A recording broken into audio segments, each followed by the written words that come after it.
Hello guys, welcome to Edufy. Today we are here in the next part of our series, that is the early Vedic period. Like we have seen that how the Indus Valley civilization has declined, and from there on in Indian history we study about the early Vedic period, and early Vedic period is associated with the coming of the Aryans into the country. Now, how Aryans, there is a theory behind Aryans coming into the country, that what is the origin of Aryans. So, according to certain historians, some will say that they came from Arctic region, that is North Pole side, and some will say that they came from the Central Asian region. So, most likely theory which is accepted across the various domains of history is that they came from Central Asian region, and these people, Aryan people, were largely the cattle herders. For them, their wealth was cattle,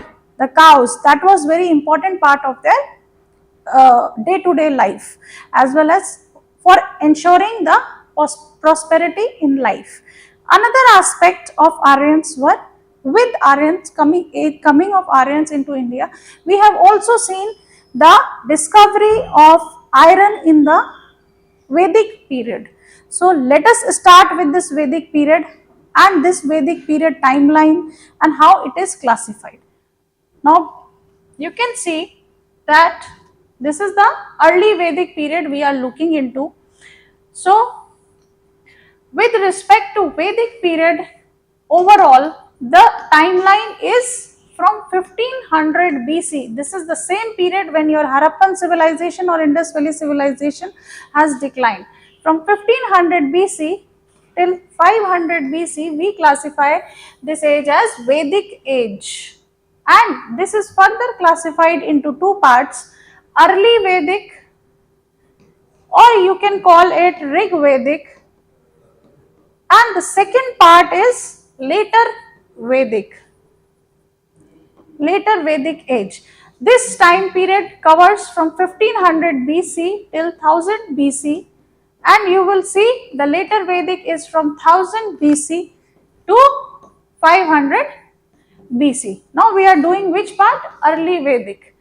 What are the characteristic features? Aryans' entry into India and discovery and vanish of IVC civilization.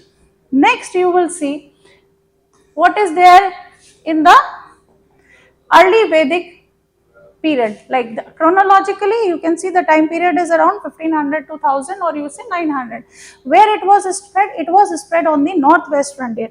This is the region from where Aryans will enter into India, and first they will occupy over your northwestern part of country as well as the western UP region.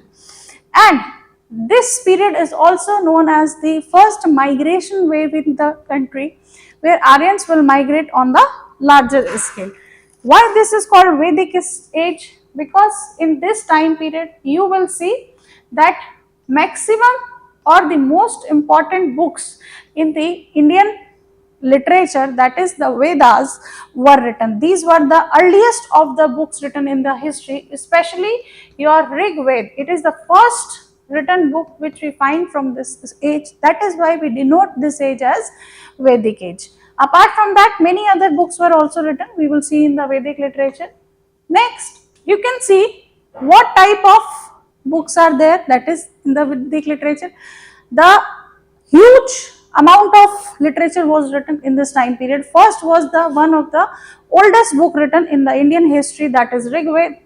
It covers the hymns that we dedicate to the gods, various gods like nature gods, Agni, Indra, Varun, and all these gods. Apart from that, we will see the compilation of other Vedas, that is your Yajurved, Atharved, and Samved. There are 4 Veds. Along with that, you will see the compilations of Brahmanas, Aryanakas, Upanishads, and the introduction of oral tradition in the Indian history. So what are these books about? See, Samhitas and Brahmanas. These are the texts which will elaborate on the meanings of the Vedas, which will elaborate how rituals are going to be performed. Your Aryanakas are the texts which were written in the forests, and this knowledge was transferred from the saint to the shishya, you say, to the student who is gaining the knowledge from that saint, and from there only we have in India the oral tradition, that is called the transfer of knowledge via words, via mouth, that is called Guru Shishya Parampara also. Okay? The Guru is kept at the teacher is kept at a higher pedestal than your Shishya, the student. And next is Upanishads. Upanishads are the philosophical text which talks about the your questions like life after death, or you can say what is there in the universe, what is God, metaphysical questions. All these questions are dealt up in the Upanishads. So this huge text was compiled during this time period only, the Vedic period. Another aspect we will see is how was the society in the Vedic age. The society was largely having the roots, it was largely the tribal society, or more likely it will transform into a rural society. And you will also see the patriarchy taking its root. The society will also be having the caste system. The proper caste system which we find today has its origin in the Vedic age only. That is the division of the society into 4 castes: Brahmanas, Kshatriyas, Vaishyas and Shudras. Apart from this, as discussed earlier, cattle was the wealth of this, and based on cattle, the lots of new occupation will also come up. And socially, the society was differentiated into castes. Okay. What is the important occupations? You will see the cattle rearing, pastoralism, agriculture. These are the important economic ventures. Next, you will see about the religion and the rituals. See, the Vedic people are more tilted towards the rituals and the following. First, in the early Vedic age, they will do the worship of the gods like nature gods, Indra, Varun, and you will see the establishment of the cosmic order, that is the stable universal order, that is called Rit, or the cosmic order. Along with that, for the worshipping will be done with the sacrifices and following of certain rituals. So there the sacrifice, for the term for sacrifice used is yajnas, the yagyas or the yajnas that were performed along with the nature worship. And you will see the presence of multiple gods, not just one, like Indra, Agni, Varun. These are the polytheistic society, means multiple worship, multiple gods ki worship hona, right? Another aspect is the certain new concept which we'll see that has arrived, that are present even in today's life, will be arriving in this time period only. Okay? The basis of the Hinduism that was established during this time, and you will say dharma, the concept of duty, that is being a person established anywhere in life, you have certain duty, like as a student you have a duty to study, as a teacher I have a duty to teach.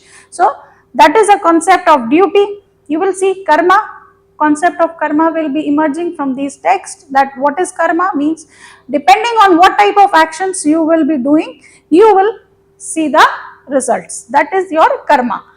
And ashrams, the concept of ashrams will also be established. What is ashram? That in our human life there are 4 phases, that is chatur ashram, that is 4 ashrams, 4 ashrams. What are those 4 phases? That initially you will be doing, you will be in your student phase, then you will be in your phase of married life, then gaining the material wealth, that is one of the phase in your life, and then last phase is going for the attainment of the salvation. So these are the 4 ashrams that are discussed about in this Vedic age. That is how we see how the society, the economy, the polity has evolved in the Vedic period. Next, economy, as talked about, agriculture, pastoralism, no currency was still introduced. You will see the exchanges based on the barter system, and focus was there on craft and pottery as well. Another point you will see, what are the legacy of this age, that is the foundation of the Hinduism was laid in this time. The caste system which we see today was laid during this time. The Vedas, the Vedic, huge, humongous Vedic literature which we see today is present in this, was written in this time, as well as the philosophical concepts that we relate to, even adopt in the practices of our day-to-day life, are laid during this time period only. So I hope you guys, you understood what was Vedic age all about, how was the society here. That was all in today's part. Thank you very much.